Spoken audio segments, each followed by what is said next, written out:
মাননীয় মুখ্যমন্ত্ৰীয়ে উচ্ছেদ অভিযানৰ যিটো কণ্টিনিউৱেশ্যন সেই কণ্টিনিউৱেশ্যনৰ মাজতেই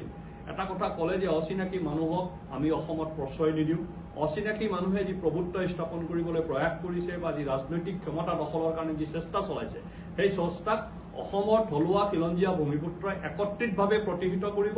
আৰু তাত অসম চৰকাৰ অংশীদাৰ হ'ব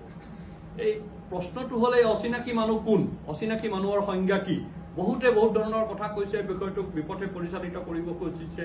কিন্তু আমি এটা কথাত স্পষ্ট হ'ব লাগে অচিনাকি মানুহ আমাৰ কাৰণে কোন আমাৰ পূৰ্বপুৰুষে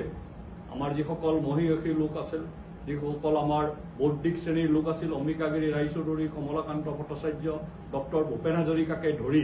আমাৰ সমাজ জীৱনক সমৃদ্ধ কৰা যিসকল লোক যোনে আমাৰ সমাজ জীৱনক পোহৰ দেখুৱাইছে তেওঁলোকে এই অচিনাকি মানুহৰ সংজ্ঞা দি থৈ গৈছে আমাৰ পূৰ্বপুৰুষে আমাক কৈছে লুংগি আৰু টুপি পিন্ধি অসমত প্ৰৱেশ কৰা মানুহ সেইদিনাখনেই অসমীয়া হ'ব যেদিনাখন তেওঁলোকে চুৰিয়া কামিজ পিন্ধিব আৰু কান্ধত গামোচা লৈ নামঘৰলৈ নাম কৰিবলৈ আহিব সেইদিনাখনে সেই মানুহখিনি আমাৰ অসমীয়া মানুহ হ'ব থলুৱা মানুহ হ'ব আৰু যেতিয়ালৈকে নহয় তেতিয়ালৈকে সেই মানুহখিনি অচিনাকি মানুহ বহুতে ক'ব খিলঞ্জীয়া মুছলমানেতো সেই কাম নকৰে খিলঞ্জীয়া মুছলমানে সেই কাম নকৰে সঁচা কথা কিন্তু খিলঞ্জীয়া মুছলমানে জিকিৰ গায়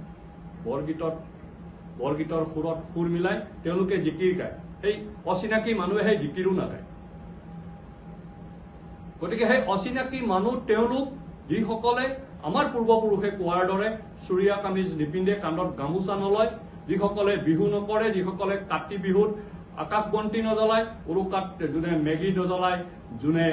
বহাগ বিহুত গৰু বিহু নাপাতে যোন কামাখ্যালৈ নাযায় যোন মহামায়ালৈ নাযায় যোন মহাভৈৰৱলৈ নাযায় যোন ৰংঘৰ বাকৰিলৈ নাযায় যোন ৰংপুৰলৈ নাযায় যোন শিৱদৌললৈ নাযায় যোন কাৰ্বি দেহাললৈ নাযায় ব্ৰহ্ম মন্দিৰ বাথৌ মন্দিৰলৈ যোন নাযায় সি আমাৰ কাৰণে অচিনাকি মানুহ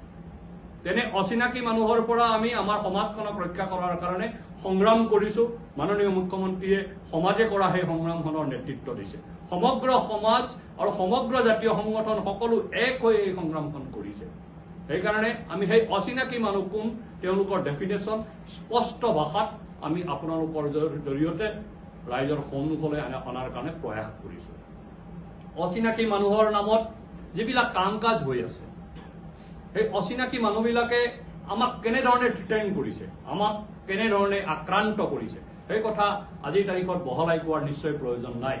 অসমৰ আটাইতকৈ ডাঙৰ জাতীয় সংগঠন সদৌ অসম ছাত্ৰ সন্থাই বাৰে বাৰে কৈ আছে অসমৰ নামনি অসম আৰু মধ্য অসমৰ সকলো জিলাত অসমীয়া খিলঞ্জীয়া ভূমিপুত্ৰই ৰাজনৈতিক প্ৰভুত্ব হেৰুৱাইছে এই ৰাজনৈতিক প্ৰভুত্ব আমি সেই অচিনাকি মানুহৰ ওচৰত হেৰুৱাইছো সেই ৰাজনৈতিক প্ৰভুত্ব পুনৰ স্থাপন কৰাৰ সংগ্ৰাম এইটো এই ৰাজনৈতিক ক্ষমতা আমাৰ পুনৰ স্থাপন কৰিব লাগে আমি সেই অচিনাকি মানুহৰ বিৰুদ্ধে সেইকাৰণে যুঁজ কৰিছো আজি চাওক আমাৰ সমাজ জীৱনত বহুকেইটা ঘটনা ঘটিছে তাৰ আটাইতকৈ ডাঙৰ উল্লেখযোগ্য ঘটনাটো হ'ল যে আমাক ধমকি দিয়া হয় কি ধমকি দিয়া হয় চৰকাৰ বগৰাই দিম বুলি কয় প্ৰয়াত মুখ্যমন্ত্ৰী হিতেশ্বৰ শইকীয়াই অসম বিধানসভাত কৈছিলে অসমত 30 লাখতকৈ বেছি বাংলাদেশী আছে তেওঁৰ ষ্টেটমেণ্ট শেষ হোৱাই নাছিল বিধানসভাৰ অধিৱেশন শেষ হোৱাই নাছিলে জমিয়তে প্ৰেছ কনফাৰেন্স কৰি ক'লে যে যদি হিতেশ্বৰ শইকীয়াই এই কথাটো কৈছে তেওঁ যদি ক্ষমা নোখোজে তেতিয়াহ'লে আমি 10 মিনিটত হিতেশ্বৰ শইকীয়াৰ চৰকাৰ বগৰাই দিম 1991 চনৰ পৰা 96 চনলৈ থকা হিতেশ্বৰ শইকীয়াৰ চৰকাৰৰ সময়ৰ কথা এইটো সেই সময়ত সংবাদ মাধ্যম ইলেক্ট্ৰনিক মাধ্যম আজিৰ দৰে শক্তিশালী নাছিল তথাপিও জুইৰ দৰে বিয়পি পৰিছিল বনজুইৰ দৰে বিয়পি পৰিছিল সেই কথাটো হ'ল জমিয়তৰ নেতৃত্বই কেই ঘণ্টামানৰ ভিতৰতে প্ৰতিক্ৰিয়া দি হিতেশ্বৰ শইকীয়াক বাধ্য কৰাইছিল সেই ষ্টেটমেণ্ট উইথড্ৰ কৰিবলৈ ৰাজনৈতিক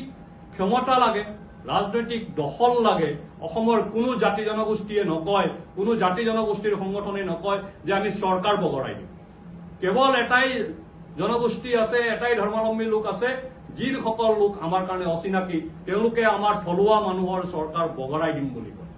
সেই মানুহসকল আমাৰ কাৰণে অচিনাকি তেওঁলোকৰ সভ্যতা সংস্কৃতি আমাৰ কাৰণে অচিনাকি সেইকাৰণে আমি স্পষ্ট ভাষাত কৈছো এই যিটো যুঁজ চলি আছে এই যুঁজটো ক্লেশ অফ চিভিলাইজেশ্যন ক্লেশ অফ কালচাৰ সভ্যতাৰ সংঘাত সংস্কৃতিৰ সংঘাত আৰবৰ পৰা বাংলাদেশ হৈ আমাৰ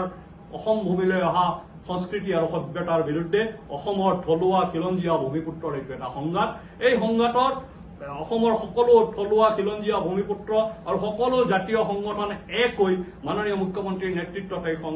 সংগ্ৰামখন আগবঢ়াই লৈ গৈছে আৰু এই সংগ্ৰামখনৰ জৰিয়তে আমি অসমত আকৌ এবাৰ অসমীয়া ভূমিপুত্ৰৰ স্বাধিকাৰ স্বাভিমান আৰু সাৰ্বভৌমত্ব স্থাপনৰ কাৰণে যুঁজ কৰিছো। এইখিনি আমাৰ অচিনাকি মানুহ সম্পৰ্কত আমাৰ ক'ব লগা কথা।